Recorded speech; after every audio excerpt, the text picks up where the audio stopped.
I was born with a chance to be somebody. I'm gonna be the most famous man in the whole world.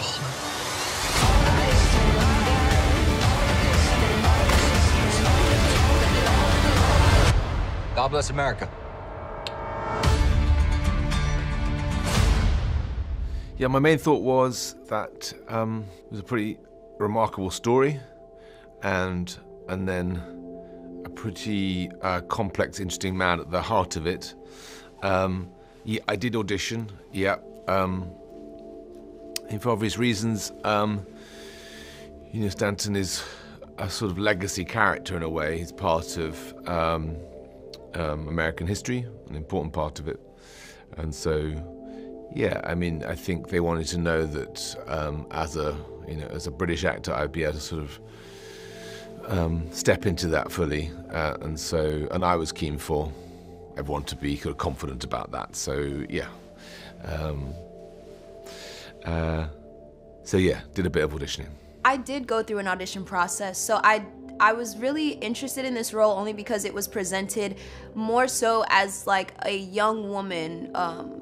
Aspiring to like be just like a teacher and someone who's like just like has a full heart. So it was a lot of that more so played than the typical like, here you're going to play a slave and this is how they act. It was a lot more like tailored to the person that we were trying to tell the story about. So it was very nice playing Mary Sims through that lens. It was an audition process, and I read the first couple of scenes, which were scenes of him in the barn, and there was a scene where he's being quite cocky and he's talking about how he got his scar, and in the next scene he's sort of screaming and shouting, and it was all about love and loss and self-delusion and self-grandeur, and I thought, wow, what a role, what a character, what a guy. I'd love to play him.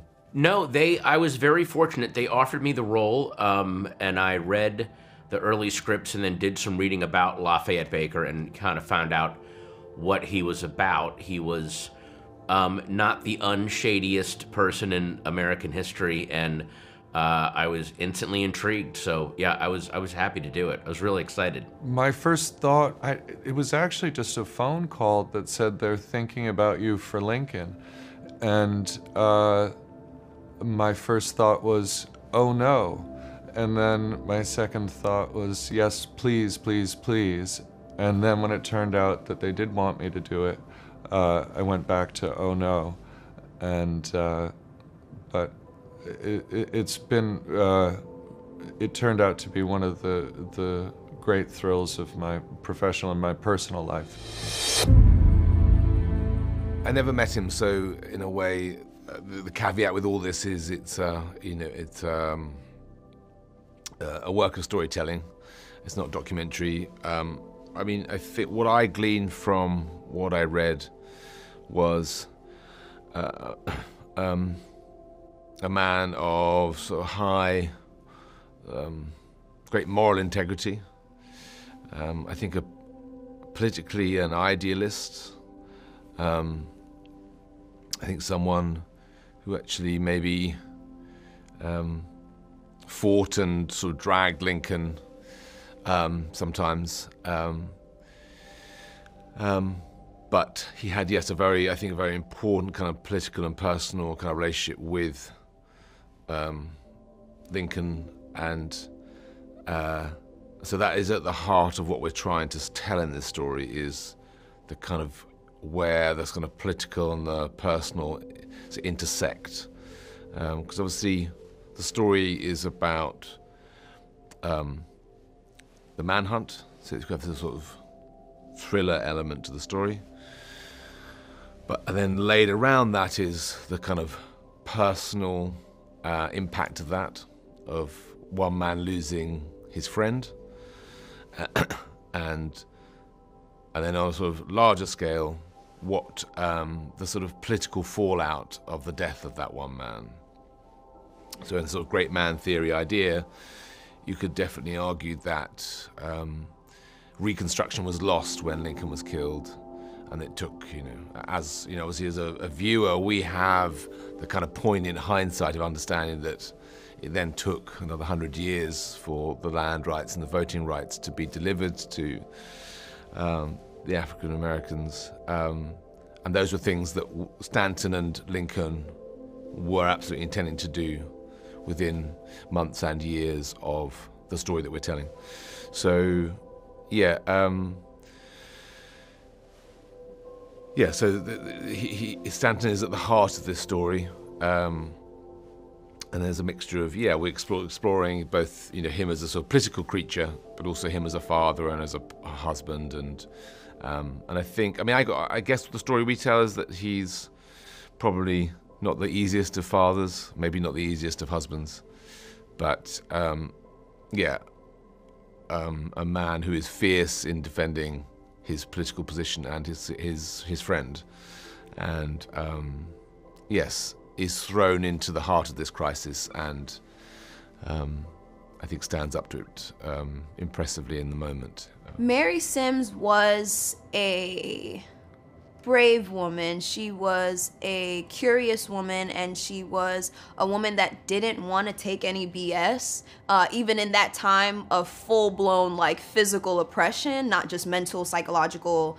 So I would say Mary Sims is and the reason why I wanted to play her was because she took everything as a chance for an opportunity for herself, to make a way for her life to be more comfortable. And that's very inspiring to me, as a black woman who that's literally my roots. That's how I'm able to sit in front of a camera and tell a story, because it's because of people like her. He was a police officer, but he was very, very aware, I think, of what financial advantages he could get. He was thinking ahead to his retirement. The classic cliche of the cop thinking about his or her retirement and what they're going to live on. He was very aware of that and really had his eye on that reward money, and was as much as he was focused on capturing John Wilkes Booth and uncovering the conspiracy, he wanted to maybe make a little bit of money for him and his family. I think he was an asshole. He was a pretty bad guy. He was racist. He was an egomaniac. He was pompous. He was, by all accounts and anything I read from him, he was very charming. A lot of these people, a lot of these cult leaders, they get people to follow them because they are very charming. This cult of personality. That's how I would characterize him. Lots and lots of research. Lots and lots of panic, wonderful voice coach, wonderful, unbelievable makeup artists, and beautiful wardrobe, all of that. I sort of, you build from the outside in and the inside out, and hopefully the two processes meet in the end of your skin. That kind of person to me has always been, they make a big show of being about the law and about what's right. And the louder and bigger the show they make about it, I think in their mind helps to cover up maybe their more nefarious impulses. So I played him as a very, very forthright, very, very gung-ho character in terms of catching Booth, so that maybe people wouldn't be as suspicious about him, working with him. A lot of reading all the books about him. There's a lot of books. I read all of his letters that he had written, and a lot of letters that he had received from the age of 15 to 26. Then I got to Savannah, where we filmed about a month early, and would just ride horses every day with a bunch of lads and drink whiskey and chew tobacco, and then go back and do what Booth would be doing, sort of reading Shakespeare and just try and get into his head space as much as possible, and read all of his letters and try and sort of get the thought patterns of him into your head.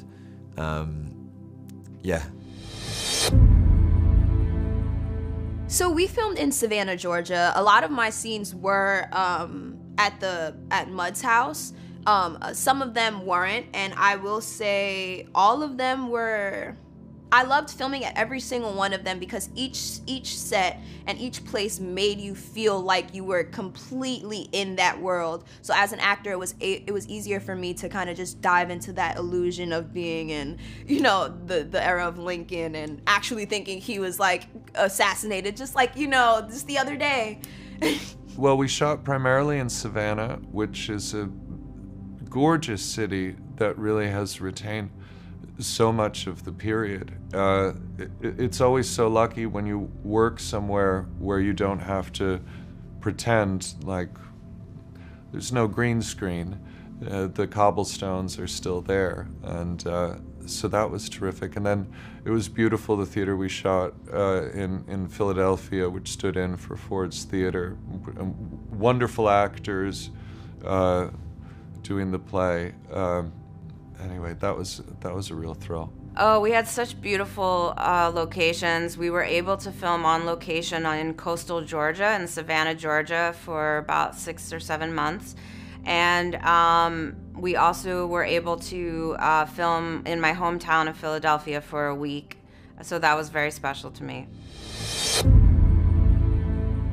Oh boy! I mean, there's a great scene out on the street when stuff is really kicking off and kind of the society is fraying a little bit, and Baker has to suddenly Baker up to that point has been a very much coordinating people and organizing stuff, but then you see that when he has to, dude can pull out a gun and take care of business and has a lot of genuine righteous anger in him. So that was a very fun and surprising scene for me to do. The only one that was kind of a challenge were the longer scenes where I am just giving out information. You realize that Baker was able to hold a lot of different facts in his head, and I think part of his method was to recite those facts to other people so that he could hear them again and maybe sort them out for himself, which is not a thing that I do myself. So that was a very uncharacteristic thing for me to do, but I hope I pulled it off. I would say the fun ones were the challenging ones, so this is gonna be like together. I would say it would be anything where the outside world came to see Mary personally. So any scene with John Wilkes Booth or any scene with Stanton, it's like a lot for Mary to process at once because there's so much happening around these individuals that are coming to her. So it's just a lot of processing, trying to figure it out, and maybe having it look a lot more internal than it would normally look because I am oppressed. So just, you know, a lot of those workings. Well, the most beautiful day, there's a scene in the first episode, I think it's my first scene in the first episode, where they receive the word that Lee has surrendered. And you just imagine those years of death and hopelessness and hope staying alive for whatever reason. The background actors from Savannah that were there were so terrific in the telegraph office, and you could hear a pin drop when that telegraph came in, saying it was over.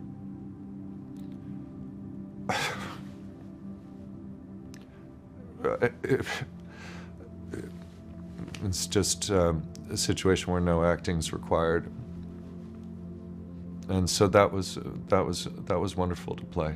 The most challenging was probably episode 6 when the barn is burning, because we spent 2 days in this barn, and for the majority of it, Booth is slowly dying. You know, he's been shot, and he's crying and he's shouting, and then there was black smoke billowing, and we go, okay, we're going again. Okay, you know, there was a technical glitch. We're going to go again, and you're there, and you're jumping up and down, and you're screaming and shouting, and you know, we got to go again because the smoke was too heavy. Okay, the smoke was too light that time. So that was quite hard technically and challenging. But the best days were just the days on the horses, man. I loved just riding the horses through Savannah during the summer, even though it was sweltering heat. It was really cool. It was a really good experience. Me and Will Harrison and the horse wrangler, Pat Boyle, just knocking around, having fun. I think filming the assassination itself everyone sort of had goosebumps because it's such an iconic conflict in our history. And so I think being in a theater that looked so close to it and replicating a murder that affected so many people, I think my team and I just felt honored to be able to work on that and really wanted to, you know, honor the importance of that moment. So that felt really special that we were getting to do that. When in the past, you know, women, people of color aren't necessarily the people who are given large-scale projects and historical projects to put on film. So I think we also felt very in awe of the opportunity to do that. And then in terms of challenging, there's a sequence in the pilot that we're very proud of when Lincoln's coffin is being taken out in the rain. And that was a sequence that the author, it was very important to James Swanson to get right as well. And so it was a combination of, we were dealing with storms, we were dealing with needing enough extras, background, and we had to keep postponing it, and I thought we almost wouldn't get to do it, and we finally did, and it was really worth it.